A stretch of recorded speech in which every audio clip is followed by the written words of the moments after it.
Alam ko wala kang alam. Umakyat kayo dyan sa Malacanang. Ina, wala kayong alam lahat. Puro bangag. To, do not try to be a hero. Taga Davao ka, kaibigan tayo. Siguro,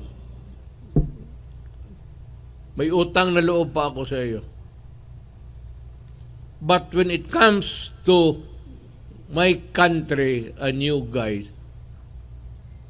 huwag kayong basta-basta pupunta ng mga probinsya, pati ito, mag-demand kayo na ganun. Itong demokrasya, there is the right to dissent.